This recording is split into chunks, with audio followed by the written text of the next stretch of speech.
परम पूज्य गुरुदेव परम वंदनीय माता जी सूक्ष्म रूप से विद्यमान हैं। नमन करता हूँ, मानव मात्र को प्रणाम करता हूँ। दोस्तों,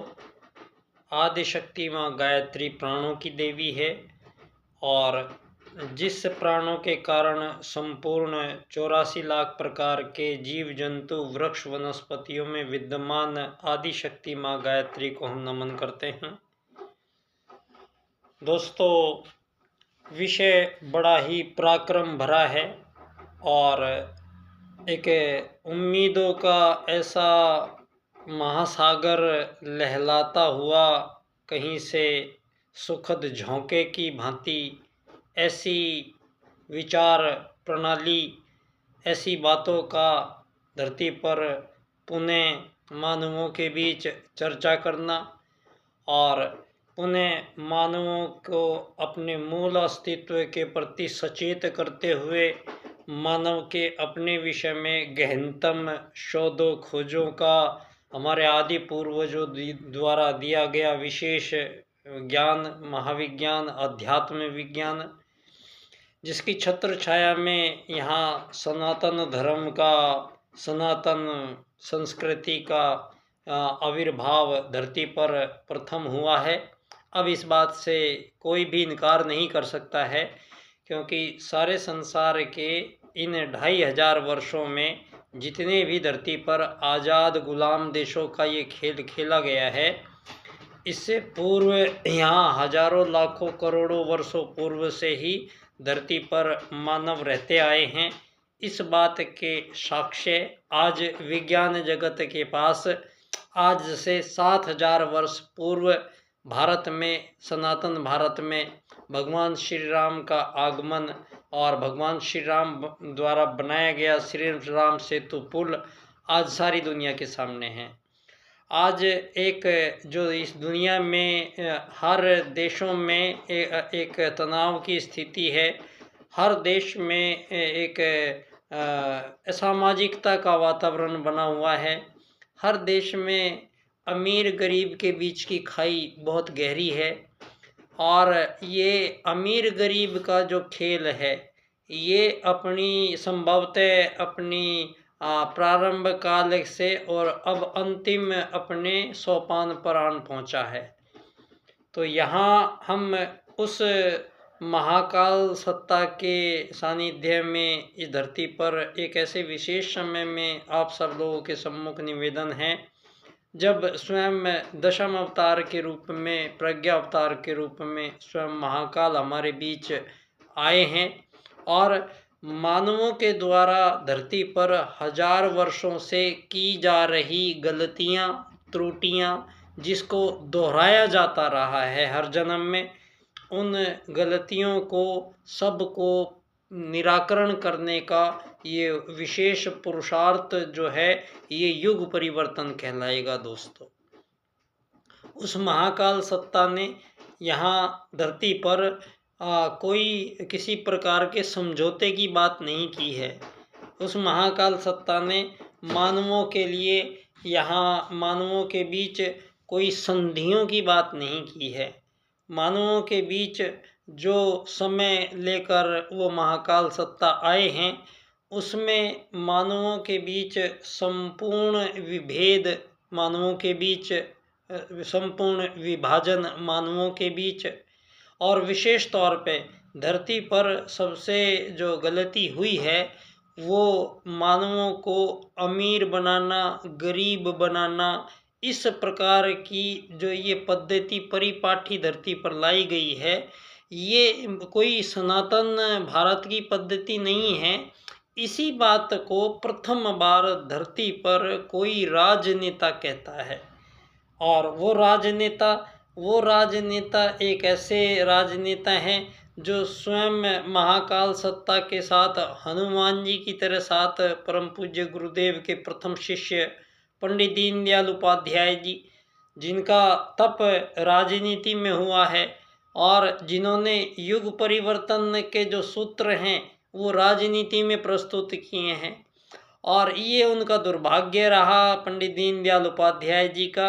बेचारे आजीवन अखंड ब्रह्मचर्य से रहते हुए और जब तक वो 11 साल 12 साल की उम्र के हुए, जब तक उनके सभी माता पिता, नाना नानी, मामा मामी, संभवतः सारा परिवार उनका मृत्यु को प्राप्त होता रहा। जब पंडित दीनदयाल उपाध्याय जी का जन्म यहाँ धानक्या स्टेशन पे, जहाँ मैं पिछले 23 साल से हूँ, यहाँ पंडित दीनदयाल उपाध्याय जी के जन्म के 8 साल तक वो देवात्मा यहाँ निवास किया है उसने। और एकात्म मानववाद का जो ये राजनीतिक सूत्र आया है,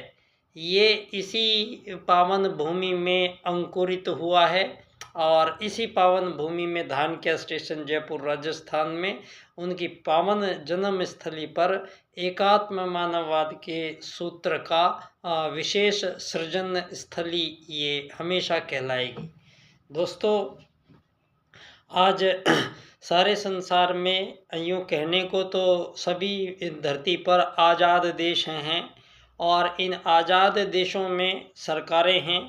और लोग रहते हैं। और ये जो तय हुआ है ये कार्यक्रम, ये अचानक ये नहीं बना है। ये हमसे जो पहले मानव धरती पर आए हैं,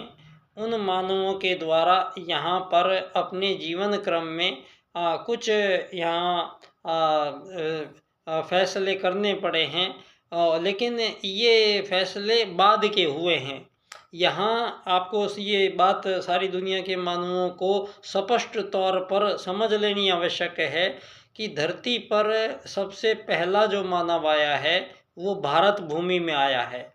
और वो मानव मनु है, धरती का पहला मानव। और यहाँ सतयुग में उनका आगमन हुआ है, और सतयुग में लाखों वर्षों का ये सतयुग काल रहा है, और करोड़ों वर्षों का सतयुग काल रहा है।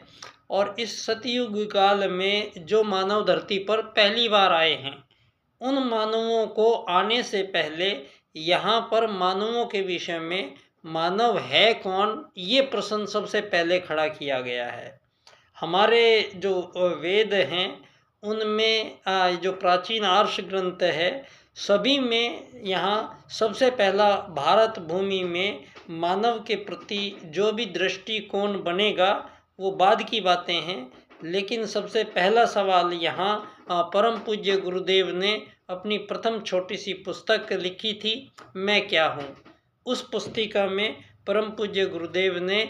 उस सवाल का जवाब दिया है जो सवाल पंडित दीनदयाल उपाध्याय जी राजनीति में करते हैं। और परम पूज्य गुरुदेव मैं क्या हूँ पुस्तक में घोषणा करते हैं कि मानव मूल रूप से एक आत्मा है और मानव एक शरीर नहीं है।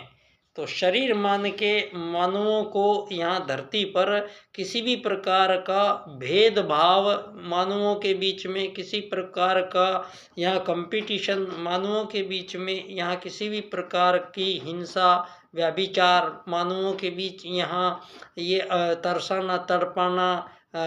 दूसरों को मारना, दूसरों को छलना कपटना, लूटना, नरसंहार करना, ये मानवों के बीच जो क्रियाएं आज हो रही हैं दोस्तों, ये हमारे आदि पूर्वजों द्वारा निर्धारित जो यहाँ प्रथम नियम मानवों के लिए जो बनाए गए प्रथम मानवों ने हैं, उन नियमों को यहाँ पर पिछले 2500 वर्षों में तोड़ा गया है। दोस्तों, यहाँ वो सनातन भारत है जिस सनातन भारत का आविर्भाव सतयुग के माध्यम से मानव धरती पर आए हैं, और इन 2500 वर्षों में सारी मानव जाति को इस डार्विन और चार्ल्सवाद के सिद्धांतों ने यहाँ मानवों को भ्रमित कर दिया है। और मानवों को के आगमन के संबंध में मछली बंदर से होते हुए इंसान के बनने की परिकल्पना पटकथा यहाँ पिछले 2500 वर्षों में लिखी गई है। और मानवों के बीच यहाँ ये जो जितने भी ये धर्मों के विभेद हुए हैं, और धर्मों के कारण आज संसार में जो युद्ध चल रहे हैं, जो नरसंहार चल रहे हैं आज तक भी, दोस्तों ये सारे के सारे जो विभिन्नताएं पनपी हैं, ये 2500 वर्षों में पनपी है। और 2500 वर्ष से पूर्व इस धरती पर एक ही सनातन धर्म था और एक ही सनातन संस्कृति, विश्व संस्कृति थी। इस बात को इन 2500 वर्षों में छुपाया गया है और मानवों को इनसे विमुख किया गया है। और किसी भी प्रकार के मानवों को इन पश्चिम ने, जिसके पश्चिम में चूँकि जनक है पूंजीवाद का, पूंजीवाद मतलब धन आधारित जीवन पद्धति। धन आधारित जीवन पद्धति का मतलब स्पष्ट करने के लिए यहाँ पंडित दीनदयाल उपाध्याय जी अर्थायाम का राजनीतिक सूत्र प्रस्तुत करते हैं। और अर्थायाम में पंडित दीनदयाल उपाध्याय जी कहते हैं कि धरती पर जो भी मानव आए हैं उनको 2 अधिकार लेकर आए हैं परमात्मा से। एक है निःशुल्क और निर्बाध रूप से आजीवन भोजन प्राप्ति का अधिकार, और ये अधिकार सृष्टा ने संपूर्ण प्राणियों को धरती पर देकर भेजा है। और उसका अनुपालन धरती पर प्रत्येक जीव, आपको चिड़िया, तोते, हाथी, कबूतर, शेर, चींटी, मधुमक्खी सब करते हुए नजर आएंगे आज भी। आत्मत सर्वभूतेषु के सूत्र के अनुसार ही प्रत्येक जीव प्रजाति अपनी प्रजाति के जीवों से जीवन व्यवहार का निर्धारण केवल अपना अक्ष दूसरे में देखकर ही तय करती है। इसी प्रकार से सारी प्राणियों की संपूर्ण जातियां झुंड में रहती हैं, कोई भी जाति अलग नहीं रहती है। तो यहाँ जो पिछले 2500 वर्षों में मानवों के बीच ये अलग अलग तरह के जो धर्म आए हैं दुनिया में, मेरा सारी दुनिया में जितने भी मानव रहते हैं उन सब से ये निवेदन है कि आप सारी दुनिया में जितने भी लोग रहते हैं, ये 2500 वर्ष से पूर्व जो मानव रहते थे उन मानवों के बीच यहाँ धरती पर किसी भी प्रकार का कोई विभाजन विभेद नहीं था।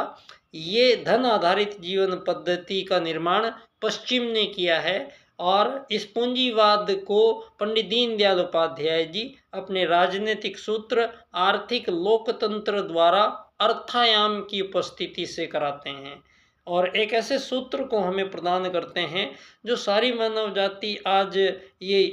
जितनी भी अमीर गरीब मालिक नौकर हजारों सालों की यातनाएं सह रही हैं, उन सब का निराकरण निवारण पंडित दीनदयाल उपाध्याय जी के ये राजनीतिक सूत्र इस नवयुग के उपलक्ष्य में युग परिवर्तन के लिए परम पूज्य गुरुदेव के निर्देशन में ही पंडित दीनदयाल उपाध्याय जी ने सारे विश्व की राजनीति को 4 राजनीतिक सूत्र प्रस्तुत किए हैं।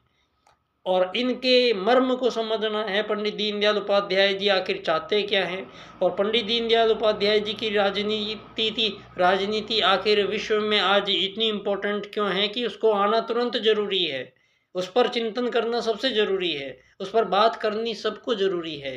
तो तुरंत से तुरंत इनके 4 राजनीतिक सूत्र है, इस पर सारे विश्व के मानवों को चिंतन करने की आज ज़रूरत है। तो सारे विश्व को स्पष्ट मार्ग दिखाई देगा जहाँ से ये घटाटेप जो आपके विश्व युद्ध के बिछाई है बिसाते, ये सारे विश्व से सारे युद्धों का समापन एक साथ एक दिन में होगा। वो राजनीतिक प्रणाली के प्रदाता पंडित दीनदयाल उपाध्याय जी हैं, जिनके 4 राजनीतिक सूत्र एक विशेष क्रम से इनकी व्याख्या हम करेंगे तो स्थिति एकदम स्पष्ट होती है। वो क्रम है आर्थिक लोकतंत्र द्वारा अर्थायाम आधारित एकात्मवाद की राजनीति की स्थापना विश्व में जब हम कर लेंगे तो विश्व को अंत्योदय की प्राप्ति होगी।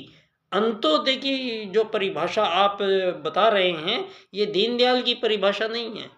आप अंत के व्यक्ति को लाभ पहुंचाना अंत्योदय कह रहे हैं, ये दीनदयाल जी की परिकल्पना नहीं है।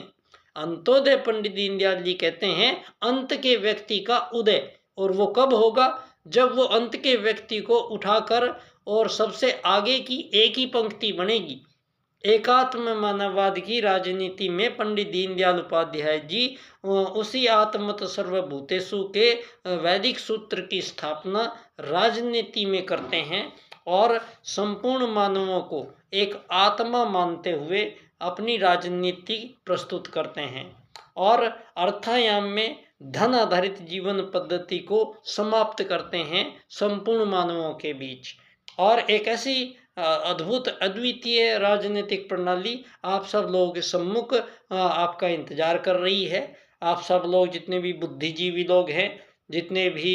पंडित दीनदयाल जी के लोग हैं, जितने भी जनसंघ के लोग हैं, जितने भी भाजपा के लोग हैं, जितने भी आरएसएस के लोग हैं, जितने भी हिंदू लोग हैं, जितने भी संसार के लोग हैं, जितने भी संपूर्ण संसार में निवास करने वाले जो भिन्नताएं समझकर आज बैठे हैं, उन सारे संसार को 2500 वर्ष पूर्व चलेंगे तो सबको ज्ञात होगा कि प्रारंभ काल में यहाँ धरती पर मनु आए हैं और मनु की संतानें यहाँ आर्य कहलाई है। और आर्य लोग विशेष यज्ञ विज्ञान का आविष्कार प्रथम आगमन काल में ही उन लोगों ने आत्मत सर्वभूतेषु और वसुधैव कुटुंबकम के सूत्र की छत्र छाया में ही जीवन के मार्गों का निर्धारण, धर्म अर्थ काम मोक्ष की प्राप्ति यहाँ किया गया है। और उसको प्राप्त करने का एक छोटे से जीवन काल में मानव को एक उम्र के हिसाब से ये मशीन काम करती है। इसके लिए इस मशीन का सदुपयोग बेहतर हो, इसके लिए ब्रह्मचर्य ग्रस्त वानप्रस्थ और संन्यास की व्यवस्थाएं मानव जीवन के लिए प्रारंभ काल से ही सर्वश्रेष्ठ व्यवस्थाएं की गई हैं। और ये धन आधारित जीवन पद्धति का निर्माण ये पश्चिम ने किया है। बिना धन, पंडित दीनदयाल उपाध्याय जी कहते हैं यहाँ कोई वस्तु विनिमय यदि दुनिया में मानवों के बीच होता आया है या कोई सेवा सहायता दी जाती रही है तो बदले में कोई धन रुपया पैसा डॉलर देने की कोई विधि विधान यहाँ परमात्मा ने ना मानवों के लिए बनाया है और ना अन्य जीवों के लिए बनाया है। तो ऐसा विधि विधान जो मानवों को यहाँ पर मजबूरी में बांधता है, वो ऐसा ये दुनिया को पिछले 1000 वर्षों से चलना पड़ा है। और अब ये युग परिवर्तन है। तो युग परिवर्तन का मतलब आपकी 1000 सालों में आप लोगों ने यहाँ क्या क्या किया है ये इम्पोर्टेंट नहीं रखता है। ये जरूरी नहीं है कि आप लोगों ने यहाँ पर क्या किया है, जरूरी ये है कि यहाँ पर जो सही बातें हैं वो होनी जरूरी अब हैं। तो उसके लिए वो महाकाल सत्ता का यहाँ पर दंड भी उपस्थित है और उनका परामर्श भी उपस्थित है। उस महाकाल सत्ता के निर्देशन में आप सही मार्ग का चयन करते चलें। पंडित दीनदयाल उपाध्याय जी की भूमिका इस युग परिवर्तन में राजनीतिक सूत्र से जो संपन्न हुई है वो परम पूज्य गुरुदेव की छत्र छाया में ही ये कार्य हुआ है, जो संसार में से ये अमीर गरीब मालिक नौकर का भेदभाव मानवों के बीच हमेशा समाप्त करने वाले राजनीतिक प्रणाली के आविष्कारकर्ता पंडित दीनदयाल उपाध्याय जी को भी नमन करता हूँ। धानक्या स्टेशन जयपुर राजस्थान से बच्चा डॉक्टर की ओर से एक ऐसे विश्व की कामना के साथ जहां मानवों के बीच संपूर्ण युद्ध शोषण वध हत्याओं का समापन करने का ये विधि विज्ञान मैं प्रस्तुत करता हूं। बहुत बहुत धन्यवाद।